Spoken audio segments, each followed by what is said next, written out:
Good morning and welcome to lovegardening.com. Now today is the 1st of September and it is a beautiful day. And the great thing about it being September is we can start planting bulbs for springtime. Now this container is going to be called, well, some people call it a bulb lasagna, but I'm more of a trifle kind of girl. So we're going to call it a bulb trifle, and it's about creating lots of layers of bulbs. So I will have enough in there to give me interest from March all the way through to May. Now, one of the most important things is drainage. I've covered the bottom of the drainage hole with some pebbles, and then I've added about 5 to 10 centimetres of gravel. So a nice big thick layer, because if there's anything bulbs do not like, it's sitting in water. They don't like to get damp too much, it causes them to rot. So I've put my gravel in, and then I filled my container about a quarter of the way up with compost. Now this is a peat-free compost, and now the first bulbs I'm going to put in are tulips, and I've got lots of them, 3 different varieties. I've got Princess Irene, which is beautiful. It's kind of like a burnt orange and it has like a lick of pink up the petal, stunning. Then I've got Tulip Negrita, which is a deep kind of shocking pinky purple colour.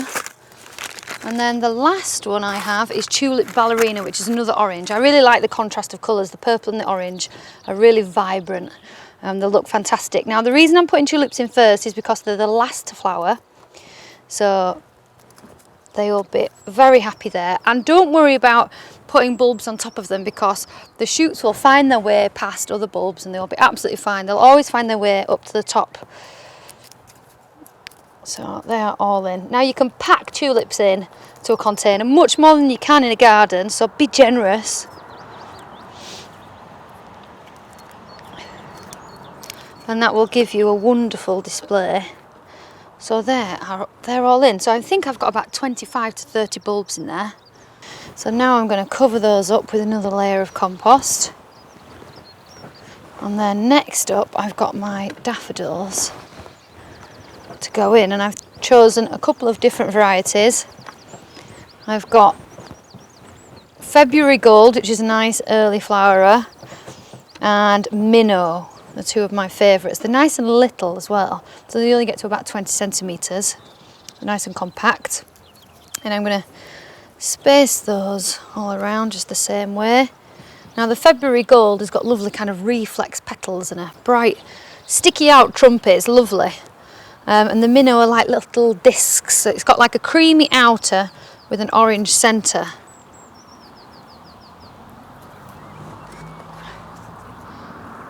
And because of that creamy outer, I'm going to intersperse these with a hyacinth.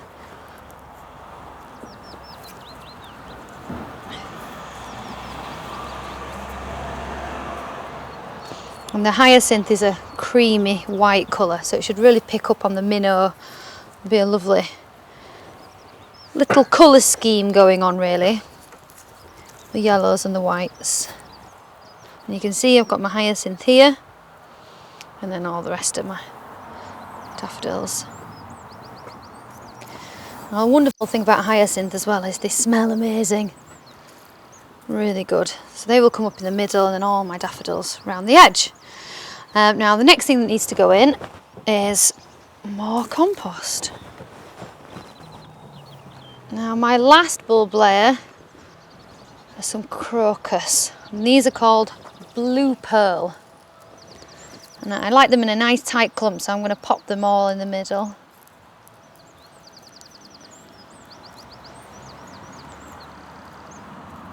And if they do come up, and they might be coming to an end just as the daffodils start, then you will get lovely blue flowers with the yellow. So do try and think about the colour schemes and what might cross over and what will come up when. The nice thing about this is it will kind of change colour. So we'll go from really early spring, where it's whites, yellows and blues, and then once all those things are finished, we'll get those really vibrant pinks and oranges from the tulips. Okay, now it's time for more compost. Now you could leave it just like this if you wanted to, but I don't like to miss an opportunity to get more plants in the garden, so I'm going to fill this with some winter pansies at the top.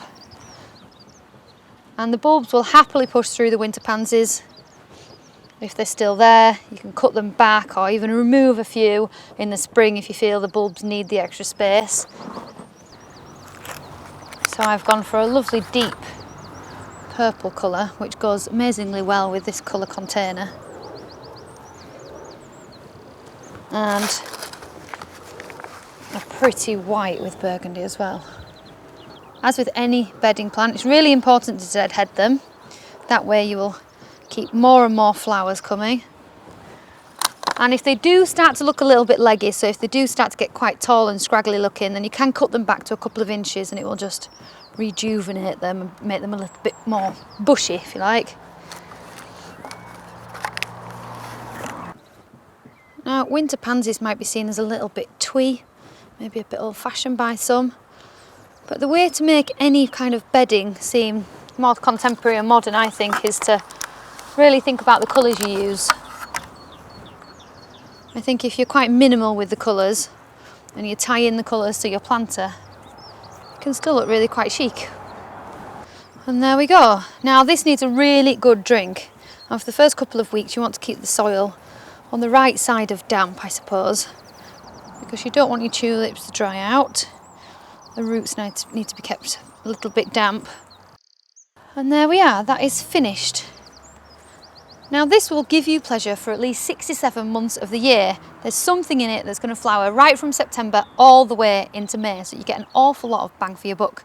If you want to go at home, don't forget the drainage and then put your latest flowering things at the bottom and then work backwards all the way up to the top. Don't forget to give it a good water and a deadhead, and it really is as simple as that. Now if you've got any more ideas for video content, please do send them through, because we want to do stuff that is really useful. And for more how-to videos, visit lovegardening.com.